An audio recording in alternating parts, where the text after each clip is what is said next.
Hello बच्चों, तो हम आज का प्रॉब्लम देखते हैं। तो हमें आज के प्रॉब्लम में हमें क्या करना है, हमें इंटेंसिटी डिस्ट्रीब्यूशन और फ्रिंज पैटर्न का ग्राफ प्लॉट करना है। किसके लिए? यंग्स के डबल स्लिट एक्सपेरिमेंट के लिए।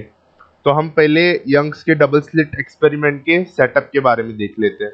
तो हमारे पास ये होगा एक पॉइंट सोर्स या सोर्स, और हमारे पास यहाँ पर ये ऐसे दो स्लिट्स बनाएंगे, S1 S2, और ये दोनों स्लिट्स के सेंटर टू सेंटर डिस्टेंस को हम स्मॉल d से डिनोट करेंगे। क्लियर है? और हम एक डिस्टेंस पे स्क्रीन रखेंगे, और ये distance between slits and screen को हम कैपिटल D से डिनोट करेंगे। और ये जो centre of the slit slit distance है उसको हम as a reference point mark करके हम ये ऊपर की डायरेक्शन को increasing y direction slash x लिख सकते हैं, और नीचे को डिक्रीजिंग y स्लैश x लिख सकते हैं। ये हमारे ऊपर डिपेंड करता है हम किसको क्या कंसिडर कर रहे हैं। तो अभी हम इंटेंसिटी डिस्ट्रीब्यूशन के बारे में बात करते हैं। इंटेंसिटी डिस्ट्रीब्यूशन का ग्राफ हमें पता है कि ब्राइट इंटेंसिटी अगर इंटरफेरेंस हो रहा है तो उसमें दो टाइप के फ्रिंजेस बनते हैं। एक होते हैं ब्राइट फ्रिंजेस और होता है dark fringes, constructive and destructive.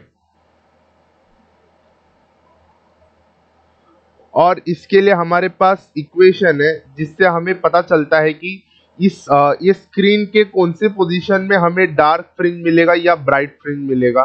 तो ब्राइट फ्रिंज के लिए हमारे पास सिंपल सा इक्वेशन है n lambda d by d, n lambda capital D by small d. और सिमिलरली डार्क फ्रिंजेस के लिए हमारे पास है x is equal to 2n+1/2 lambda d by d. तो इस इक्वेशन से हमें इस स्क्रीन पर कहाँ कहाँ ब्राइट फ्रिंजेस मिलेगा, कहाँ कहाँ डार्क फ्रिंजेस मिलेगा, ये पता चल जाएगा। तो अभी हम ग्राफ प्लॉट कर सकते हैं, इंटेंसिटी डिस्ट्रीब्यूशन ग्राफ। तो हम y एक्सिस को हम इंटेंसिटी मानेंगे, और हमारा x एक्सिस जो है वो पोजीशन ऑन द स्क्रीन, वो पोजीशन ऑन द स्क्रीन है, उसको हम x ले सकते हैं या y ले सकते हैं, आपके कन्वीनियंस में जो होता है। तो आपको पता है सेंट्रल यानी रेफरेंस पॉइंट जो हमने लिया था वहां तो हमेशा मैक्सिमम होता है, और इंटरफेरेंस में इंटेंसिटी कम नहीं होता है, इंटेंसिटी रिमेन्स दी सेम। और फ्रिंज विड्थ भी सेम होता है इंटरफेरेंस में। तो कुछ इस प्रकार का ग्राफ होगा स्मॉल डी। एंड सिमिलरली हमें इन डायरेक्शन, यहां पर सब डिस्ट्रक्टिव इंटरफेरेंस हो रहा है, यहां सब डिस्ट्रक्टिव इंटरफेरेंस यानी यहां पर सब हमें डार्क फ्रिंजेस मिल रहे हैं। डार्क फ्रिंजेस मिल रहे तो हमें x is equal to 2n+1/2 lambda d by d से डिनोट करेंगे। और ब्राइट फ्रिंजेस, और यहां पर बाकी ये जो पोजीशंस है यहाँ पर सब ब्राइट फ्रिंजेस है, तो वो मिलेगा x is equal to n lambda d by d. तो हम इस कोऑर्डिनेट्स, इस इक्वेशंस का यूज करके हम ये ग्राफ बता सकते हैं कि ये ग्राफ ऐसा होगा। सिंस फ्रिंज विड्थ सेम होगा तो हर एक इसका साइज भी सेम होना चाहिए, और फ्रिंज विड्थ दिया जाता है बीटा इज इक्वल टू, या कोई भी डिनोशन हम फ्रिंज विड्थ को इस तरह से डिनोट करते हैं। अगर हम फ्रिंज पैटर्न की बात करें, अगर हम फ्रिंज पैटर्न की बात करें, फ्रिंजेस के बारे में बात करें, तो ताकि हमारा कंडीशन है कि d ज्यादा is much greater than d, तो हमें ये पैटर्न जो है वो बेसिकली एक band of straight lines of dark and bright fringes मिलेंगे। जैसे ये है distance on the screen x और ये हो गया y एक्सिस। तो ये अगर मेरा ओरिजिन है, एक्सिस की जरूरत, अगर ये मेरा ओरिजिन है तो मेरा जो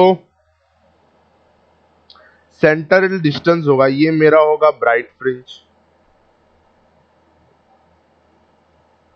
ये मेरा होगा ब्राइट फ्रिंज। और सिमिलरली नेक्स्ट होगा डार्क फ्रिंजेस, ये होगा डार्क फ्रिंजेस।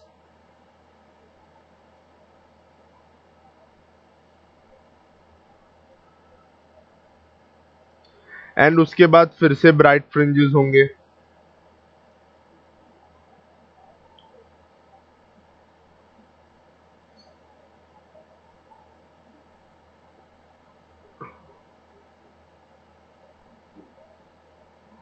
एंड इसके बाद फिर से डार्क फ्रिंजेस, ऐसे कंटिन्यू होता रहेगा।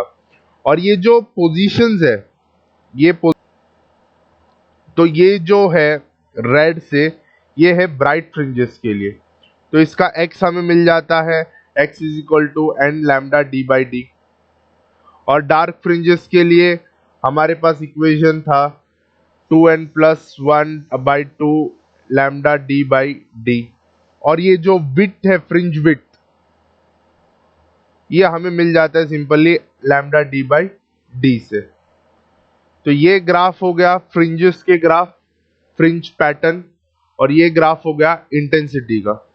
तो आई होप आपको समझ में आया होगा कि ये पैटर्न कैसे बन रहा है और ये पैटर्न को एक्यूरेटली हम कैसे प्लॉट कर सकते हैं सिमिलरली इंटेंसिटी डिस्ट्रीब्यूशन के लिए। तो आई होप आपको समझ में आया होगा। Thank you.